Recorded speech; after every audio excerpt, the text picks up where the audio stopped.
ICP Academy. CA, CMA, CS, CAT போன்ற அனைத்து விதமான ப்ரொஃபஷனல் கோர்ஸ்களும் இங்கு எளிமையான முறையில் கற்றுத்தரப்படும். எங்களிடம் 25 வருடத்துக்கு மேல் அனுபவம் உள்ள ஆசிரியர்களும் உள்ளனர். அது மட்டும் இல்லாமல் ஆடிட்டர்களாலும் பயிற்சி அளிக்கப்படுகிறது. எங்களிடம் பயின்ற மாணவர்கள் மாநில அளவில் தேர்ச்சி பெற்றுள்ளனர் என்பதும் குறிப்பிடத்தக்கது. இந்த ப்ரொஃபஷனல் கோர்சஸோட கிளாஸஸ் பாத்தீங்க அப்படின்னா full time, part time, weekend classes அப்படின்னு பல விதமா இருக்கு. இதுல உங்களுக்கு எது கம்ஃபர்ட்டோ அதை சூஸ் பண்ணிக்கலாம். நீங்கள் வெளியூரை சேர்ந்த மாணவர்கள் என்றால் கவலை வேண்டாம். எங்களிடம் ஹாஸ்டல் வசதியும் உண்டு. மேலும் ஃப்ரீ டெஸ்ட் பேட்சும் நடத்தப்படுகிறது. இந்த ஃப்ரீ டெஸ்ட் பேட்சில் கலந்து கொண்ட அனைத்து மாணவர்களும் 100% தேர்ச்சி பெற்றுள்ளனர். அணுக வேண்டிய முகவரி number 973 TELC Church Complex, Town Hall Bus Stand, Coimbatore 641001. Contact 9894795915.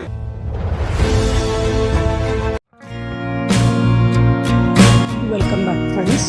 இப்போ நம்ம last speculative demand for money அப்படிங்கிற தியரியோட ஒரு சமேஷனாக பார்க்கணுன்னா, கரண்ட் ரேட் ஆஃப் இன்ட்ரெஸ்ட் வந்து நார்மலாக இருக்கிற ரேட் ஆஃப் இன்ட்ரெஸ்ட்டை விட ஹையராக இருந்ததுன்னா எந்த ஒரு வெல்த் ஹோல்டரும் கேஷாக கையில் வச்சுக்கிறதுக்கு பதில் கவர்மெண்ட் பாண்ட்ஸாக செக்யூரிட்டிஸாக மாற்றி வச்சுக்கிறதுக்கு தான் இன்ட்ரெஸ்ட் காட்டுவாங்க. அதே நேரத்தில் கரண்ட் ரேட் ஆஃப் இன்ட்ரெஸ்ட் லோவராக இருந்து கிரிட்டிக்கல் ரேட் ஆஃப் இன்ட்ரெஸ்ட்டுங்கிறது நார்மலாக அந்த கரன்சி ஃபெச் பண்ணுற இன்ட்ரெஸ்ட் வந்து அதை காட்டிலும் கரண்ட் ரேட்டு லோவராக இருந்ததுன்னா people would like to hold கேஷாக கையில் வச்சுக்கிறது தான் they would be interested in. இதே கரண்ட் ரேட் ஆஃப் இன்ட்ரெஸ்ட்டும் நார்மல் ரேட் ஆஃப் இன்ட்ரெஸ்ட்டும் ஈக்குவலாக இருக்குது அப்படிங்கிற ஒரு நேரத்தில் the individual will be indifferent. அவரை வந்து அது அவருக்கு தகுந்த மாதிரி அவருடைய சூழ்நிலைக்கு தேவையான மாதிரி பாண்டாவோ கேஷாவோ வச்சுக்கிறதுல முடிவெடுத்துக்குவார். ஸோ இதுலேருந்து நமக்கு புரியறது என்னன்னு சொன்னால், இன்ட்ரெஸ்ட் ரேட்ஸும் ஸ்பெகுலேட்டிவ் டிமாண்ட் ஃபார் மணி கையில் வச்சுக்கிற கேஷுடைய டிமாண்டும் டோட்டலி இன்வர்ஸ், ஒன்றுக்கு ஒன்று ஆப்போசிட்டாக தான் இருக்குது அப்படிங்கிறத பார்க்குறோம். ஃபிகர் 2.1.1ல் நமக்கு இண்டிவிஜுவல்ஸோடைய preference of speculative demand for மணியோடைய கிராஃபோ அல்லது வந்து ஒரு டயக்ராமேட்டிக் ரெப்ரசன்டேஷன் பார்க்குறோம். இங்கே டிப்பிக்கல் இண்டிவிஜுவல் இன்வெஸ்டருடைய டிஸ்கண்டினியூஸ் போர்ட்ஃபோலியோ டெசிஷன், அதாவது ஒரு கண்டினியூஸாக இல்லாமல் இருக்கக்கூடிய ஒரு வேரியபிளாக இருக்கக்கூடிய அவருடைய இன்வெஸ்ட்மெண்ட் போர்ட்ஃபோலியோ எப்படி இருக்குங்கிறத பார்க்குறோம். இதில் ஒய் ஆக்சஸில் பார்த்திங்கன்னா ரேட் ஆஃப் இன்ட்ரெஸ்ட் கொடுத்துருக்காங்க, எக்ஸ் ஆக்சஸில் speculative demand for money. Rate of interest RN அப்படிங்கிறது வந்து கரண்ட் ரேட்டு, RCங்கிறது normal rate of return for the value. இப்போது நார்மல் ரேட் டிக்ரீஸ்டாக இருந்தால் கரண்ட் ரேட்டை விட பீப்புள் வந்து இன்ஸ்டெட் ஆஃப் ஹோல்டிங் கேஷ் பார்த்திங்கன்னா அந்த மணி எல்லாம் இன்வெஸ்ட்மெண்ட் பண்ணுறாங்க. So that is the difference between RC and RN. Normal rate of return வந்து if it shows a higher rate than the normal rate, interest வட்டி விகிதம் பேங்க்கில் அதிகமாக இருக்குது அப்படின்னு சொன்னால் எல்லா பணத்தையுமே பாண்டாக மாற்றி அதை இன்வெஸ்ட் பண்ணுறது அப்படிங்கிறது அந்த டார்க் லைன் அந்த ஒய் ஆக்சஸ் காட்டுது. But at the same time RN வந்து is less than RC, that is current rate ஹையராக இருக்குது, கரண்ட் ரேட் வந்து இதாக இருக்குது, ஹையராக இருக்குது. பட் வேற எக்ஸ்பெக்டட் ரேட் ஆஃப் ரிட்டர்ன் வந்து லோவராக தான் இருக்குது. அப்படிங்கும்போது இண்டிவிஜுவல் என்ன பண்ணுவாங்க, கேஷாகவே வச்சுக்கிறது பார்க்குறாங்க. That is what is M2 tells you in the y axis. So individual speculative demand for மணிலேருந்து நம்ம aggregate speculative demand for money பார்க்கும்போது அந்த டிமாண்ட் கர்வே வந்து டிஸப்பியர் ஆகி ஒரு கண்டினியூஸ் டவுன்வர்ட் ஸ்லோப்பிங் வருதுங்கிறத நம்ம பார்க்குறோம். இந்த இன்வெர்ஸ் ரிலேஷன்ஷிப்பால் தான் இது. இந்த இன்வெர்ஸ் ரிலேஷன்ஷிப்னால நமக்கு வந்து டவுன்வர்ட் ஸ்லோப்பிங் டிமாண்ட் கர்வ் தான் நம்ம இந்த ஃபங்க்ஷன். இப்போ நம்ம ஃபிகர் 2.1.2ல் பார்க்குறோம். Aggregate speculative demand, that is இண்டிவிஜுவலோட கலெக்ஷன், நிறைய இண்டிவிஜுவலோட ஸ்பெகுலேட்டிவ் டிமாண்டோட கலெக்ஷன் வந்து டோட்டலாக பார்க்கும்போது அது அக்ரிகேட் ஸ்பெகுலேட்டிவ் டிமாண்டாக பார்க்குறோம்.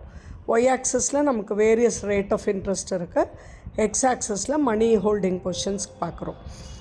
நார்மல் ரேட் ஆஃப் இன்ட்ரெஸ்ட் பார்த்திங்கன்னு சொன்னால் ஃபஸ்ட்டு R1 அப்படின்னு போகும்போது இன்ட்ரெஸ்ட் ரேட் நார்மலோட கொஞ்சம் ஹையராக இருக்கும்போது கையில் லிக்விட் கேஷுங்கிறது பார்த்திங்கன்னா M1ங்கிற பொசிஷனில் தான் இருக்குது. But when rate of interest falls down to next level R2க்கு போகும்போது கையில் இருக்க கரன்சி லிக்விடாக வச்சுக்கிறது M2க்கு போகுது. அதே ஹையர் மேலே போகும்போது ரேட் ஆஃப் இன்ட்ரெஸ்ட் உங்களுக்கு இன்னும் வந்து கேஷோட ஹோல்டிங் பொசிஷன் இன்னுமே கம்மியாகுது. But when rate of interest கீழே ஆச்சுன்னு சொன்னால் த கரன்சி கோஸ் டு இன்னும் கீழே ஒய் ஆக்சஸில் டவுன் ஆகிட்டு வரும்போது rate of interest speculative demand for money பார்த்திங்கன்னா எக்ஸ் ஆக்சஸில் இன்னும் மூவ் ஆகி M3 M4 வரைக்கும் போகுது. ஒரு ஜீரோ ரேட் ஆஃப் இன்ட்ரெஸ்ட்லேயோ அல்லது ஒரு பெரிய இதுலேயோ சேஞ்ச் இல்லாதப்போ நமக்கு பார்த்திங்கன்னா இந்த ஒரு ஜாஸ்தியான மணி இன்ஃப்ளோ இருந்தால் கூட சப்ளை ஆஃப் மணி இருந்தால் கூட மணி யூசேஜ் அல்லது மணியை ஹோல்டாக வைக்கிறது அப்படிங்கிறது கம்மியாக இருக்குது. அந்த ஒரு பகுதியை தான் நம்ம லிக்விடிட்டி ட்ராப்னு சொல்கிறோம். இந்த கான்செப்டுக்கு பேர் லிக்விடிட்டி ட்ராப்னு பேர் பண்ணாங்க. இந்த சிச்சுவேஷன் எப்போ வருதுன்னா எக்ஸ்பேண்டட் மானிட்டரி பாலிசி, அதாவது மணி சப்ளையில் இன்க்ரீஸ் இருந்தால் கூட இன்ட்ரெஸ்ட் ரேட்டில் எந்த இன்க்ரீஸும் வராமல் இன்கம்லேயும் ஒன்றும் பெருசாக இல்லாமல் எக்கனாமிக் க்ரோத்தை ஸ்டிமுலேட் ஆகாமல் இருக்கும்போது இந்த லிக்விடிட்டி ட்ராப் அப்படிங்கிறத நம்ம பார்க்குறோம். இது வந்து மானிட்டரி பாலிசியோட எக்ஸ்ட்ரீம் எஃபெக்டாக பார்க்கலாம். இந்த சிச்சுவேஷனில் வந்து ஜென்ரல் பப்ளிக் வந்து என்ன மணி எவ்வளோ புழக்கம் இருந்தாலும் கையில் கேஷ் வச்சுக்கவே விரும்புவாங்களே ஒழிய அதை வேறு எந்த பாண்ட்ஸ்லேயோ எதுலேயும் இன்வெஸ்ட் பண்ண மாட்டாங்க. இன்வெஸ்ட்மெண்ட் ஒன்றும் பெருசாகாது. ரீசன் வந்து பின்னால் அவங்களுக்கு அந்த பணம் தேவைப்படும். ஒரு வார் வரலாம், ஒரு டிஃப்ளேஷன் வரலாம், ஏதாவது பாலிசி டிஃப்ரென்ஸ் ஆகலாம் அப்படின்னா அப்போ நமக்கு வந்து கையில் கரன்சி தேவைப்படும் அப்படிங்கிற ஒரு பயம் அவங்கள்ட்ட எப்போவுமே இருக்குங்கிறதுனால பணமாகவே வச்சுருக்க விரும்பக்கூடியதாக இருக்கும். அதனால் அந்த இன்ட்ரெஸ்ட் ரேட்டில் என்ன டிஃப்ரென்ஸ் இருந்தாலும் அது அவங்களத அஃபெக்ட் பண்ணாது. இல்லை லெவல் ஆஃப் இன்கம் இருந்தாலும் மாறி இருந்தாலும் அஃபெக்ட் பண்ணாது. இதை தான் நம்ம லிக்விடிட்டி ட்ராப்னு சொல்கிறோம். இங்கே மானிட்டரி பாலிசி அப்படிங்கிறது இன்ட்ரெஸ்ட் ரேட்டை மாற்றுறதுக்கு எந்த ஒரு பவர்ஃபுல் டூலாகவும் ஒர்க் பண்ணாது, அதோட பவரை காட்டாது.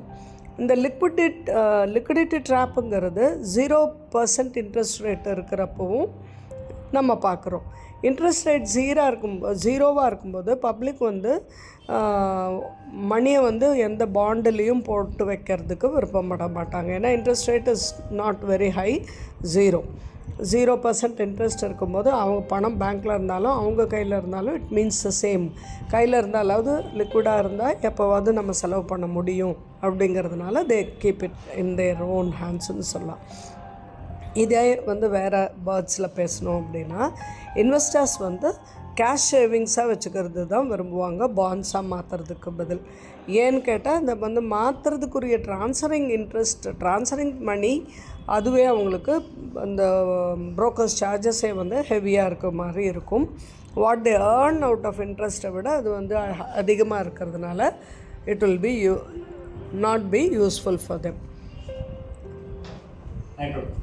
இந்த ஸ்பெகுலேட்டிவ் டிமாண்ட் வந்து பர்ஃபெக்ட்லி எலாஸ்டிக் ஆகுது இன்ட்ரெஸ்ட் ரேட்டுக்கு சேர்ந்து. டிமாண்ட் கர்வ் வந்து எக்ஸ் ஆக்சஸ்க்கு பேரலாக போயிடும். இந்த சிச்சுவேஷனை தான் நம்ம வந்து லிக்விடிட்டி ட்ராப் அப்படின்னு சொல்கிறோம். இந்த சிச்சுவேஷனில் மானிட்டரி அத்தாரிட்டி வந்து என்ன பண்ணுன்னா எக்கானமியை ஸ்டிமுலேட் பண்ண முடியாமல் போயிடும். மானிட்டரி பாலிசியை வச்சு எக்கானமியை ஸ்டிமுலேட் பண்ணுறதுக்கு ஹெல்ப்லெஸ்ஸாக இருக்கும் அவங்களுக்கு. ஏன்னா இந்த ஹோல்டிங் மணி அதை வைக்காமல் இன்வெஸ்ட் பண்ணால் கிடைக்கிற மணி வந்து இன்ட்ரெஸ்ட் ரேட் ஜீரோவாக இருக்கிறதுனால அது என்ன இழக்கிறாங்கங்கிற ஆப்பர்ச்சுனிட்டி காஸ்ட் வந்து ஜீரோவாக தான் இருக்கும். அதனால் மானிட்டரி அத்தாரிட்டி மணி சப்ளையை இன்க்ரீஸ் பண்ணால் கூட இவங்க அதை பணமாக வைக்காமல் இன்வெஸ்ட் பண்ணுறதுனால கிடைக்கக்கூடிய ஆதாயம் ஒன்று இவங்களுக்கு பெருசாக இல்லாததுனாலையும், பணமாக வைக்காமல் பாண்டில் போட்டிருந்தா கிடைக்கிற ஆதாயம் அவங்களுக்கு கம்மியாக இருக்கிறதும் அல்லது அதிகமாக எதிர்பார்க்க முடியாததும்னா இருக்கிறதுனால அவங்க கையிலேயே அந்த பணத்தை லிக்விடாக வச்சுக்கிறதுக்கே விருப்பப்படுறதுனால இது ஒன்றும் பெருசாக பாதிப்பு ஏற்படாது. அப்போ இந்த கரன்சி உள்ள அதிகமாக புழக்கத்தில் விட்டதுனால பெரிய இன்வெஸ்ட்மெண்ட்டை கவர்மெண்ட் இதில் பார்க்க முடியாது. அப்போ லிக்விடிட்டி ட்ராப் அப்படிங்கிறது இன்எஃபெக்டிவ் மானிட்டரி பாலிசிங்கிற வார்த்தைக்கு சினானிமாக நம்ம பார்க்கலாம். இந்த சிச்சுவேஷன் ஜப்பானில் ரியல் லைஃப் எக்ஸாம்பிளாக கீன்ஸ் எக்கனாமிக் தியரி அப்படிங்கிற கீன்ஸ் எக்கனாமிக் தியரியில் நமக்கு தெரியப்படுத்தினார். சென்ட்ரல் பேங்க் ஃபர்தர் டீஃப்ளேஷனை ஆன்டிசிபேட் பண்ணி 10 இயர் இது ட்ராப் 2%க்கு கொண்டு காட்டினதை இந்த டயக்ராம் நமக்கு ஹெல்ப் பண்ணுது. பேஜ் நம்பர் 8.12 காட்டுது நமக்கு, அது நமக்கு புரிய வைக்குது. ஸோ லிக்விடிட்டி ட்ராப்பில் சென்ட்ரல் பேங்க் எவ்வளோ தூரம் மணி பிரிண்ட் பண்ணாலும் அது டீஃப்ளேஷனில் தான் கொண்டு போய் விட்டது ஜப்பானில். ஸோ 10 இயரில் இல்லாத மாதிரி ஒரு ரெக்கார்டாக 2%க்கு அந்த இன்ட்ரெஸ்ட்டில் பெருசாக இல்லாததுனால இன்வெஸ்ட்மெண்ட்டில் ட்ராப் டவுன் ஆச்சுங்கிறது அந்த ஜப்பானோட எக்ஸ்பீரியன்ஸ் நமக்கு இங்கே காட்டுது. Next side heading, post Keynes development in the theory of demand for money, inventory approach to transaction பேலன்சஸ்ன்னு பார்க்குறோம். பாமால் அண்ட் டாபன் அப்படின்னு 2 தியரி 1952 1956 இவங்க 2 determinate theory of transaction demand for money அல்லது இன்வென்ட்ரி தியரிட்டிக் அப்ரோச் அப்படிங்கிறது develop பண்ணாங்க இந்த பீரியடில் 1952-56. இதில் ரியல் கேஷ் பேலன்ஸ் அப்படிங்கிறது ஒரு டிரான்சாக்ஷன் பர்பஸ்க்காக கேஷை ஸ்டாக்காக வச்சுக்கிறது எப்படி சேஞ்ச் ஆகுது, எப்படி அதனுடைய பாதிப்பு இருக்குங்கிறத எக்ஸ்பிளைன் பண்ணக்கூடியதாக இருக்குது. இன்வென்ட்ரி மாடல்ஸ் அப்படின்னு சொல்லும்போது அது 2 மீடியாவாக பார்க்குது. ஒன்று மணி, இன்னொன்று இன்ட்ரெஸ்ட் பேரிங் ஆல்டர்னேட்டிவ் ஃபினான்ஷியல். அதாவது பணம் அப்படிங்கிறது நம்ம செலவு பண்ணுற ஒரு சோர்ஸாக பார்க்குறோம் மணி. செகண்ட் ஒரு நமக்கு இன்னொரு வருமானத்தை கொடுக்கக்கூடிய ஒரு asset, interest bearing alternative financial asset. Financial அசட்டுனா ஒரு பணம் நமக்கு இன்னொரு வருமானத்தை கொடுக்கக்கூடிய ஒரு சொத்து. அது அப்படி 2 மீடியாவாக அதை பிரித்து நம்ம இன்வென்ட்ரி மாடலில் பார்க்குறோம். மணியை ஆல்டர்னேட்டிவ் அசட்டாக, அதாவது மற்ற ஒரு வேறு பாண்டாவோ எதாவோ கன்வெர்ட் பண்ணால் இன்வெஸ்ட் பண்ண பின்னால் வென் யூ ரியலி ரிக்வயர் மணி, அது பணமாக அந்த ஃபிக்ஸட் காஸ்ட் அந்த அசட்டை நம்ம திருப்பியும் பணமாக பண்ணுறதுக்கு மாற்றும்போது என்ன ட்ரான்ஸ்ஃபர் பண்ணுறதுக்காக நம்ம கொடுக்குற ஒரு பேங்கிங் சார்ஜஸ் நமக்கு இடையில வரதான் செய்யுது. அதாவது கேஷாக வைக்காமல் ஆல்டர்னேட்டிவ் அசட்ஸாக நம்ம மாற்றும்போது நமக்கு அதில் ஒரு ஃபிக்ஸட் காஸ்ட் அந்த ட்ரான்ஸ்ஃபருக்கு இன்கர் ஆக தான் செய்யுது. ஒரு அசட்டை, ஒரு கேஷை வச்சு நம்ம ஒரு அசட்டாக கன்வெர்ட் பண்ணுறோன்னா அந்த அசட் பையிங்கில் நமக்கு we have to pay something, நம்ம அதை பே பண்ணுறோம். அப்போ ரிலேட்டிவாக ஃபினான்ஷியல் அசட் லிக்விடாக பணமாக வைக்காமல் டெபாசிட்டாவோ மற்றதாவோ வைக்கும்போது நமக்கு அந்த ஒரு பாசிட்டிவ் ரிட்டர்ன் கிடைக்கிது. ஆனால் இந்த டிரான்சாக்ஷனில் நமக்கு ஒரு பணம் ஒரு அசட்டாக மாறும்போது நமக்கு என்ன ஆகுது, எக்ஸ்ட்ரா செலவாகுது. ஆகையினால பணத்தை பணமாக வைக்கிறதே பெட்டர் அப்படிங்கிறது இது ஜஸ்டிஃபிகேஷன் பண்ணுற மாதிரி, நியாயப்படுத்துகிற மாதிரி இருக்குது. போமால் அப்படிங்கிறவர் சொல்கிறது என்னன்னா, நம்ம கையில் ஆப்டிமமாக போதுங்கிற அளவுக்கு கேஷை டே டு டே எக்ஸ்பென்ஸ்க்காக வைக்கிறது தான் பரவாயில்லை, அதுதான் அட்வைசபிள் அப்படிங்கிற மாதிரி சொல்கிறாங்க. ஏன்னா காஸ்ட்டாக இன்வென்ட்ரிஸாக வச்சோன்னா கூட நம்ம இன்வென்ட்ரிஸாக வச்சது கேஷாக வச்சதுனால நமக்கு ஏற்படுற அந்த வட்டி இழப்புங்கிறது நம்ம வெல்த்தாக மாற்றிருக்கும் போது நமக்கு சேவிங் டெபாசிட்டாவோ ஃபிக்ஸட் டெபாசிட்டாவோ இன்வெஸ்ட்மெண்ட்டாவோ பாண்டாவோ ஷேராவோ வைக்கும்போது நமக்கு கொஞ்சம் அதில் இன்ட்ரெஸ்ட் ரேட் கிடச்சிருக்கும். அப்போது அந்த இன்ட்ரெஸ்ட் ரேட்டு நம்ம கேஷாக வச்சுக்கிறதுக்காக எடுத்துக்கிற அந்த செலவை காட்டிலும் கொஞ்சம் ஹையராக இருந்தால் நமக்கு அது இட் வில் பி ஹெல்ப்ஃபுல். நம்ம விட்டு கொடுக்குற அந்த ஃபோர்கான் காஸ்ட்டுன்னு சொல்கிறோம், அதாவது இன்வெஸ்ட் பண்ணாமல் கையிலேயே கேஷ் வச்சா நம்ம அந்த வட்டியை ஏர்ன் பண்ணாமல் விட்டு கொடுக்குறோம், அதுதான் ஃபோர்கான் காஸ்ட். அப்போ இந்த ஃபோர்கான் காஸ்ட்டை ஆப்பர்ச்சுனிட்டி காஸ்ட்டுன்னு சொல்கிறோம். பீப்புள் வந்து கரன்சியை அவங்கக்கிட்டேயே வச்சுட்டு இருந்துட்டு டிமாண்ட் டெபாசிட்டாக வச்சுட்டு இருந்தால் அது கையில் கேஷாக வைக்காமல் டிமாண்ட் டெபாசிட்டாக வைக்கும்போது அது சேஃப், அதில் வந்து ரிஸ்க் இல்லை, பட் அதில் பெருசாக வந்து அவங்களுக்கு இன்ட்ரெஸ்ட் இல்லை. ஆனால் பாண்டோ ஷேர்ஸோ பண்ணும்போது ரொம்ப ரிஸ்கி, பட் அந்த ரிஸ்க்குக்கு தகுந்த மாதிரி அவங்களுக்கு இன்ட்ரெஸ்ட் ரேட் ரிட்டர்ன் வரும்.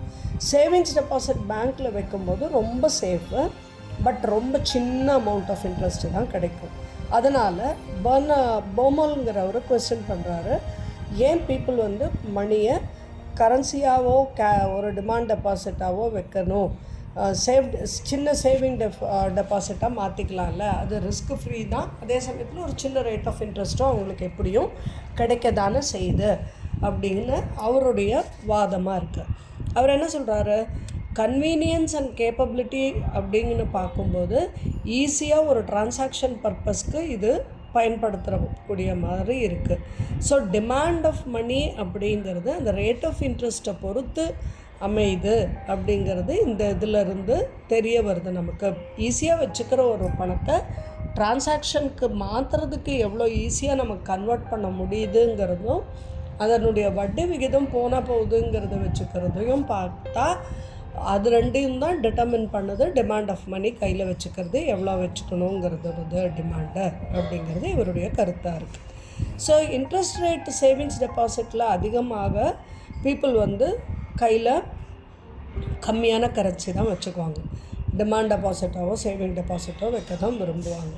அதே இண்டிவிஜுவல்ஸ் வந்து அதனால் வரக்கூடிய பெனிஃபிட்டையும் அந்த காஸ்ட்டையும் கண்டிப்பாக கம்பேர் பண்ண தான் பார்ப்பாங்க. ஸோ காஸ்ட் ஃபர்கான் அப்படிங்கிறது பீப்புள் அந்த பணத்தை கையில் வச்சுக்காமல் அதை பேங்க்கில் கொண்டு போய் கொடுக்கும்போது அது ஃபர்கான் காஸ்ட் எவ்வளோ இருக்குது அப்படிங்கிறதும் அவங்களுக்கு அதனால் ஆப்பர்ச்சுனிட்டி காஸ்ட்டாக அது அமையிறது எவ்வளோ இருக்குங்கிறதையும் வந்து அந்த மினிமம் எக்ஸ்பென்ஸில் அவங்களுக்கு ரிட்டர்ன் கொஞ்சம் அதிகமாக இருந்தால் மட்டுமே அவங்க அதை கன்வெர்ட் பண்ணி இன்வெஸ்ட்மெண்ட்டாக மாற்றுறதுக்கு விருப்பப்படுவாங்க அப்படிங்கிறதையும் அவர் இங்கே தெரியப்படுத்துகிறாரு. இந்த average amount of cash withdrawal அப்படிங்கிறது மினிமைஸ் காஸ்ட்டாக இருந்தால் அவங்க அதை யூஸ் பண்ணுவாங்கங்கிறது தான் ஒரு C = (2by/r) அப்படிங்கிற ஒரு ஈக்குவேஷனில் சொல்கிறாரு. இது square root rule. Average amount of withdrawal அப்படிங்கிறது 2 times புரோக்கர்ஸ் ஃபீயை ஒரு இண்டிவிஜுவலோட இன்கம்மால் மல்டிப்ளை பண்ணி இன்ட்ரெஸ்ட் ரேட்டால் டிவைட் பண்ணால் கிடைக்கிற ஒரு ஃபிகரோட இதுதான் மினிமைஸ் காஸ்ட்டுன்னு சொல்கிறாங்க. இதை தான் ஸ்கொயர் ரூட் ரூல் அப்படிங்கிறது பார்க்குறோம். ஸோ நெக்ஸ்ட் இன்வென்ட்ரி தியரி அப்ரோச்சை நெக்ஸ்ட் ஆடியோவில் பார்ப்போம். Thank you friends.